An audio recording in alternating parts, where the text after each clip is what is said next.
Hey, everybody, welcome to this week's Loop Live. I am joined by three very special guests, Kirby, Blake, and Ryan, all from Housefires, the band. So excited to have them here. We are going to be talking all things Housefires. They have a new album coming out this Friday, and it's super exciting. So we're going to talk about that and just some things that are helpful for worship leaders. Where are you guys joining us from? Both Kirby and I are here in Atlanta. Awesome. We're at a writing camp for the week, writing some songs with a bunch of worship leaders and hanging out. So we just started today, holding it down here on the East Coast. Yeah. Nice. Ryan, where are you at? West Coast, baby. West Coast, Best Coast. I'm in California. I'm in Orange County, California right now. The sun is shining. It's been raining like crazy past week, so nice to get some sun, but we out here. Yeah, I'm in Chicago, and today is probably the first sunny day we've had in 50 days. So it feels nice to have some sun, although it's still cold. Yeah. But we'll take the sun for now. Awesome. Well, jumping into just some questions for you guys so you can learn more about Housefires and the album. First of all, maybe one of you just wants to give us a background about Housefires, how it started, what your mission is. Yeah, so we started at my church, Grace Midtown. Blake goes there too, here in Atlanta, Georgia. And it was originally just us recording some songs to resource our house churches, to just give them approachable music, because a lot of the songs were songs we sang in our own house churches, and we sang over each other while we were going through different stages of life, different circumstances that were difficult. They were our prayers, prayers that turned into songs. And so we just started recording those things and putting them out in the world, and people resonated, and we did not know how much people would resonate. And so that was the start. And our mission, our vision originally was, we hope these songs would spark fires that burn bright in ordinary houses all over the world, and which has the synergy of house church too in that vision. And then also just that these songs would be songs that people could carry into their actual life, and not just songs they would sing in a building or sing even in a group of people, but that would transform their actual life, that would leave the rooms that they sing them in and into their daily diapers changing worlds, and whatever they're doing, that it would animate, that these would be songs that would help be like an avenue that the Lord can animate their bodies, through, which change their normal actual life. I guess is the basic way to say that. I like that. So that's the origin. That's awesome. When did you all get started with Housefires? That original thing was 2013. Okay. And here we are. We met Ryan up on the West Coast, like a year into doing Housefire stuff. He was doing house church music over there, and there was just such a synergy. And so it's really cool to be this many years later and have Ryan be a part of it, and other people too, because we all have the same hope, and the same kind of resonance with that living room thing. Yeah, that's awesome. Yeah, Ryan, you're officially a little bit newer to Housefires, is that right? Officially, yeah. Nice. That's cool. And then Blake. Yes. When did you get connected? I know you went to the church. Yeah, so I've known Kirby and Nate for several years, just kind of like in the same church family, led worship off and on with each of them. And then I moved here to Atlanta about 2 years ago and started serving with Kirby at our church, Grace Midtown. And kind of in the last year, started doing stuff with Housefires, really starting with this record, and then hopping a little more in as time goes on. Yeah, that's awesome. So I love, you said this already, but I love I feel like it's like the Housefires mission statement or something like that. Yeah. Our hope is that these songs would spark fires that burn bright in ordinary houses all over the world. And I think so much of the time we get stuck as worship leaders, as people that attend church, as like church is a building, and that's where we go to worship, and we have church, and then we leave, and sure, maybe we listen to some worship songs. But I love Housefires because it does feel like you said, like the houses or the songs are so connected to like house churches. And can you just talk about like maybe the importance of that, or how someone who's like just views church as a weekly thing that they go to, is how you can start developing that in your everyday life? Yeah, I mean, I feel like everything with Housefires in history and now, it feels like it all has to do with relationship. Like when we all get together, it's not about like who's doing what or who's got the mic or whatever. It's about like people gathering together and bringing their real lives into a time of worship, or just a time of connecting with each other and with God and seeing what happens, which is like, I feel like we miss that a lot of times in church. It's like such a task and such a to-do that sometimes it's hard to translate those moments outside of like a Sunday morning. So I feel like that's what Housefires has done and is doing, is, again, bringing this holy, sacred, like we've always put it in these like little boxes, and to bring it into your whole life. I feel like that resonates through all of the songs that Housefires has carried for all these years and what we're doing now. Yeah, that's awesome. I feel like too, you mentioned relationships, since like the pandemic happened and relationships were separated for a little bit, at least in person. I feel like there's this bigger draw in the church to home church and church outside, and just getting that relationship aspect. And I always find that, I think that's the reason a lot of people don't like church or don't go to church or leave church, because they struggle with the relationship aspect. And so that's really cool that Housefires has that kind of throughout your music. Have you guys seen, since the pandemic, kind of the shift, and what are your thoughts on that? Yeah, I think a lot of people just don't trust outsiders anymore. It's hard right now. And so there's a lot of people who probably just stayed put. And for me and my family, we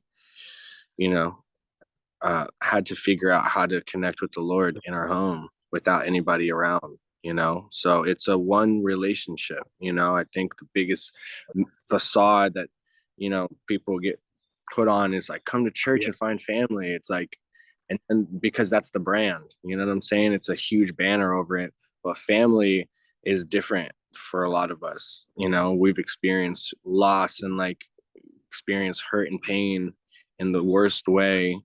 And it's not like the greeter on Sunday morning is not going to make it better. You know what I'm saying? It's like the person that's coming over to your house, that's cooking a meal for you and your family, that's watching your kids, the people you can trust to do that. That's church. That's what doing life as a Christian is. That's not going to a theater, you know what I'm saying? And watching lights and somebody there doing their best to give a sermon, and like, it's a lifestyle. So I think that's the misunderstanding, is Christianity isn't a church. It's not a building. It really is. It's like people, and it's not even just people serving you. It's having a people group to serve, so Good. I feel like the difference is. Yeah, that's so good.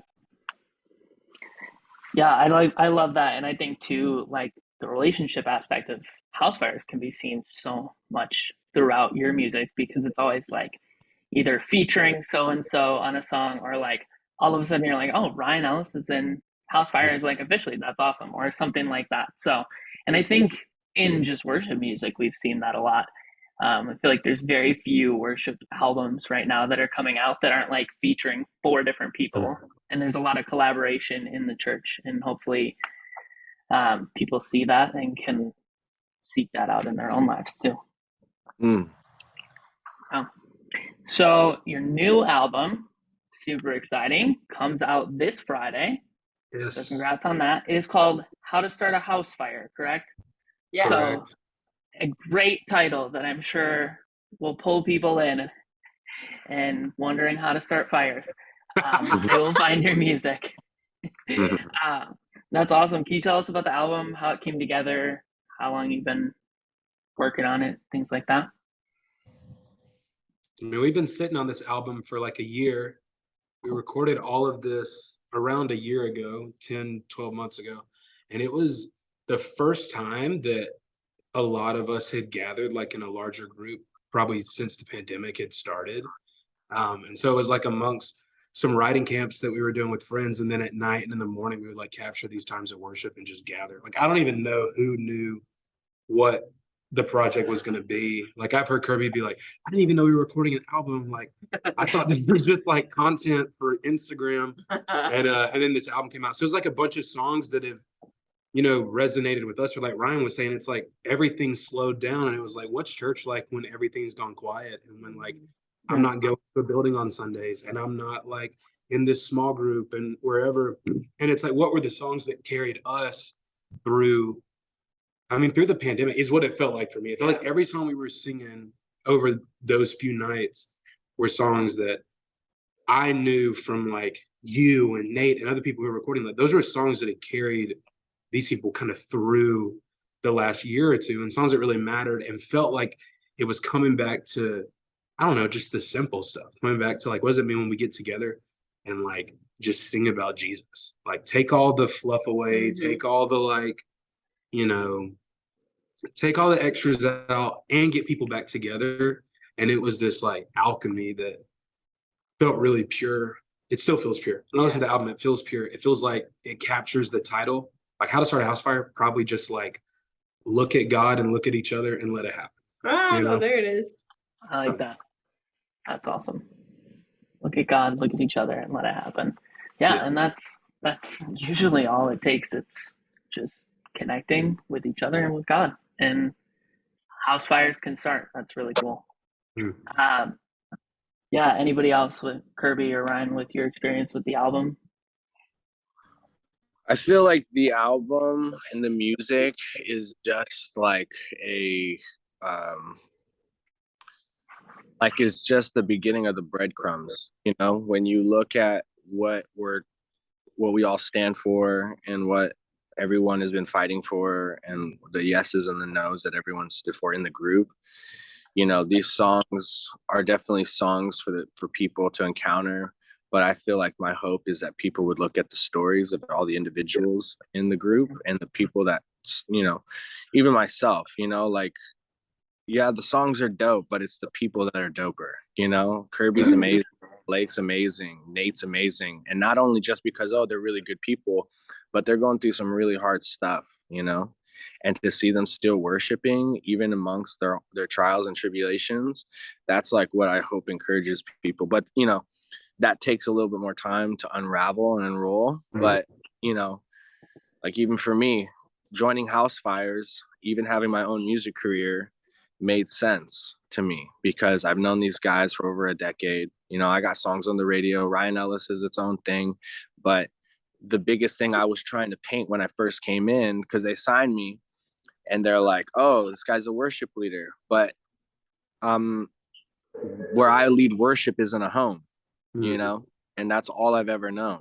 And so all of a sudden I'm on tour, I'm doing all these things. And I'm like, this isn't my atmosphere. This isn't where I get in the shiggy, you know, like this is not familiar to me. This is a different audience. These people are different. You know, these are lawn chairs, sitting in lawn chairs, looking at you, hoping for you to do something amazing. And the home church is something where people are just there because they already know Jesus is amazing. So that was really the whole idea behind the album was, let's get people back together that know how to do this, that have been doing this for forever and really do what we're all called to do. You know, this is what we're all called to do in a way, you know, and in different areas, but like for legacy and for, you know, the rest of the time people here on earth, it's like they will remember us for being able to carry, you know, this mantle, this thing right here. This is what we do is reigniting people to get into the presence of God in the simplest of ways. You know, that's just what people have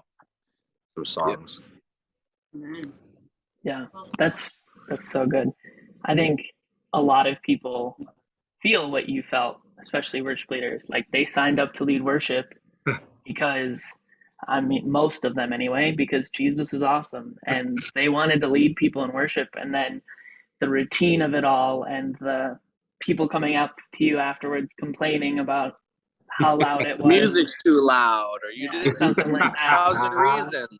Can you do Yeah. a hymn next week? Exactly. No, nah, Exactly. bro, we're doing our thing. Exactly. I think everybody can relate to that. And so it's so hard to sometimes remember when you're just in the day to day, like why you're doing it and why you started doing it. And so I love that that's what this album is about. And like you said too, people, we often hear these amazing albums that come out and we're like, wow, they're so cool. If we could just like be like them. And it's awesome because I mean you guys are so cool, don't get me wrong. But just like being able to know that you're like going through stuff and you're struggling and you're real people too. And I think we often forget that. Yeah, like on this record, I know that like I can think of specific times in the recording of this record, like where I looked at every one of these people and saw how broken all of us were before they pressed record. Yeah. Like I have a note in my iPhone from the night before I recorded this song that's on this record that's like, why am I here? Who am I doing this with? What in the world's going on? And then 24 hours later, it's a pure offering because it's a broken offering. So it's like I saw every one of these people do that. And I think you can that's what it is. That's house church. That's home church. That's relationship is like, I don't need you to be perfect. I just need you to like be here. So Be real. Be real. Yeah. Just be here. Yeah, I like what you said there. And then Ryan too, you said like people at home church are there because Jesus is amazing. Like people don't go to home church for the production value. I think the more we can bring that in to our churches in the relational aspect and caring for each other and being okay with people being broken and not having to put on a fake self, I think that's really cool. What would you, how do you do that as a worship leader? I think we've all gone into a Sunday morning just struggling and been like, I should not be up here leading worship, but it's for a lot of people their job. What kind of encouragement or advice would you give to a worship leader who's just like this Sunday leading worship sounds like the worst thing they could do? I would say quit your job. I mean, I've been in a lot of seasons where, what'd you say, Ryan? He said, quit your job. Quit your job. Quit your job. So, well, maybe you should quit your job. But yeah, I think it's off the table. Ask the Lord.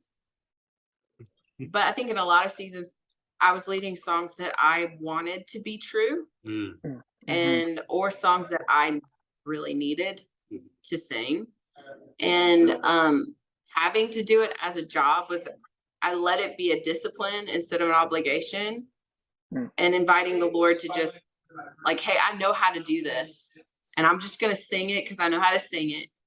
And then almost every time, halfway through the set or halfway through the song, I would embody it. And then it would, if it was moving me, it was moving somebody. And I felt like in those seasons where I needed the songs the most, I was leading myself in worship. And those were the most powerful and profound times for our congregation, because I led with vulnerability. I didn't necessarily tell everybody in the room, hey, I don't believe this, but I was prophesying it to be true over myself, you know. And that's kind of the point sometimes of prophecies, like you're declaring things as if they were, but they're not yet. And so I would like almost like have to put it on and then become it. And I felt like those seasons were really powerful for me, and profound. And when you don't, it's kind of like hallelujah anyway, you know, you just sing it anyway. Yeah. Sing it anyway, do it anyway. And the discipline of that is a gift in itself. And so I really actually look back pretty fondly over those seasons, as broken as they were, because God met me in the bottom of whatever doubt pit I was in. He was right there with me and holding my hand through it all. And our ministry didn't die because I didn't believe every word I was singing. It actually did the opposite. People resonate so deeply with vulnerability. Yeah. Because they're human too. And if it's moving you, it's moving someone else. Yeah. And so I like that. That's so good. And it's just such a good reminder, leading with vulnerability and not getting up there and saying, hey, you got to be perfect to believe these things. Or not actually, but like not getting up there and acting like that. Just I don't believe anyone that has it all together. Right. I agree. That's great. Thanks for sharing that. Awesome. Well, just one more question for you guys.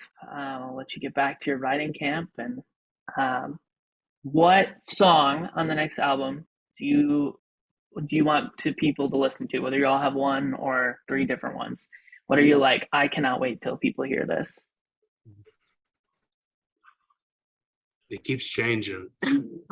Right now, I love this song, Grateful. That's what I was going to It's say. the last song on the record, and Nate is leading it.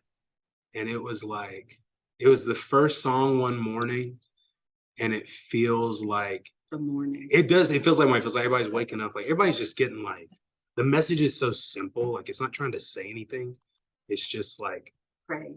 it's just saying thank you. And it feels really cool. I want to lead that at church. Like Same. that's awesome. a great song. That's awesome. I love a last song on the record. That's really good too. Yeah, right? Because I think sometimes you don't get there fast enough. And then you've been listening to like the first 7 songs for weeks. And then you're like, let me start backwards. And Yeah, go backwards. Grateful is my current fave. And it's probably the song I'm most excited to lead right now. Because we've already led all the singles that are out. And but I'm excited to lead that one because it kind of feels like a song you can start your service with. I'm like, we might do it this Sunday. Yeah. Let's be real. that's awesome. Ryan, What song are you excited about, Derek? Oh man. I mean, Oh, I haven't hey, looked at all the Robert. song. I haven't looked at the whole song list yet. But I did listen to, oh no, now I'm gonna blank on the name. What was the last single that you guys just released? Do you remember? Otherwise I can look. We got you, bro. What was the last one? The last what? The last single. Oh, if I can have anything. Yes, thank you. Yeah. Yes. Listen to that. That was really good. It got me excited for the whole album. So yeah, everybody who's watching, we're going to have all of the master tracks on Friday on thecommunity.com, so you can lead these songs at your church. So be sure to check out the album. And yeah, just keep starting house fires in your life, in your communities. But not in your house, though. Not actual fires. Not condone. Metaphorical, but also real house fires. Right. Yeah. That's amazing. Well, thank you all so much. I appreciate your time. Hope the rest of your writing camp goes good, and we'll talk to you soon. Of course. Thanks, Derek. See ya. Thanks, Ryan.